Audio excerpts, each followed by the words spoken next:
நாகர்கோவில் அருகே டிராபிக் போலீசாரை போல ஒலிபெருக்கியுடன் பேருந்தை வழிமறித்து ஆவணங்களை கேட்டு அட்ராசிட்டியில் ஈடுபட்ட கும்பல் போலீசில் சிக்கியது.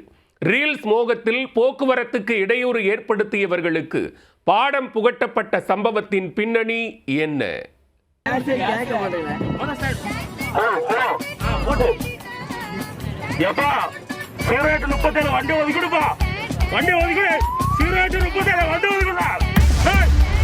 டிராபிக் போலீசார் போல ஒலிபெருக்கியில் ஓவர் ஆக்டிங் செய்து ரீல்ஸ் எடுத்த இளைஞர்கள். மக்களை கிண்டல் பண்ணி வீடியோ எடுத்தது தப்பு தான். நாங்க பண்ண தப்ப உணர்றோம். இந்த மாதிரி தப்பு பண்ண மாட்டோம். இனிமேல் டிராபிக் ரூல்ஸை மதிச்சு நடப்போம். எங்களை மன்னிச்சிருங்க தயவுசெய்து.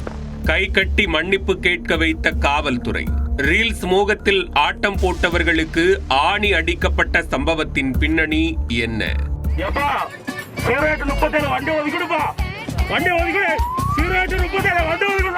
கன்னியாகுமரி மாவட்டம் கோட்டார் பறக்கை பகுதியைச் சேர்ந்த இளைஞர்கள் சிலர் கடந்த சில நாட்களுக்கு முன்பு காரை எடுத்துக்கொண்டு ஊருக்குள் ஒய்யாரமாக புறப்பட்டுள்ளனர்.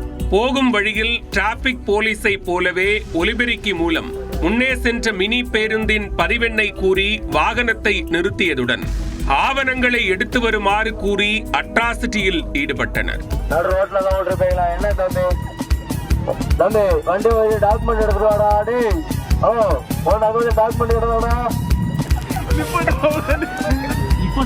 மினி பேருந்து டிரைவரும் போலீசார் என பயந்து வண்டியை நிறுத்த பின்னர் அவர்கள் விளையாட்டுக்கு வினையை தேடியது தெரிய வந்து மீண்டும் புறப்பட்டு சென்றார்.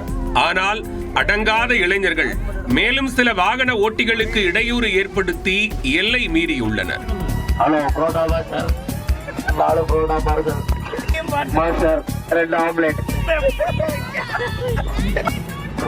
வண்டி ஓட்டிட்டு போற வெளியே வேணாம்.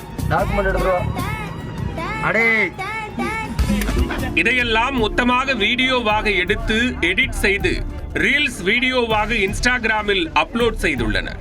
சாலையில் சென்ற வாகன ஓட்டிகளிடம் உரண்டை இழுத்து சம்பவம் செய்த இவ்விவகாரம் குறித்து கோட்டார் போலீசார் வழக்கு பதிவு செய்து விசாரணையில் இறங்கினர். அதில் உள்ளூர் வாசிகளான முகமது அப்சல், அருண், முகமது முபாரக் ஆகிய மூவரும் போலீசில் சிக்கினர்.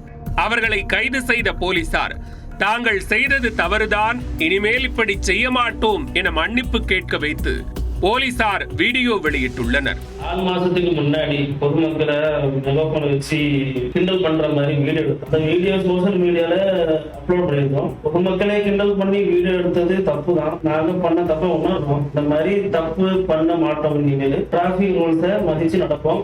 எங்களை மன்னிச்சிருங்க தயவுசெய்து. இதனை அடுத்து கோட்டாறு போலீசார் மூவர் மீதும் பப்ளிக் நியூசன்ஸ் வழக்கு பதிவு செய்து மூவரையும் ஜாமீனில் விடுவித்தனர். இந்த மாதிரி தப்பு பண்ண மாட்டோம். இனிமேல் டிராபிக் ரூல்ஸை மதிச்சு நடப்போம். எங்களை மன்னிச்சிருங்க தயவுசெய்து.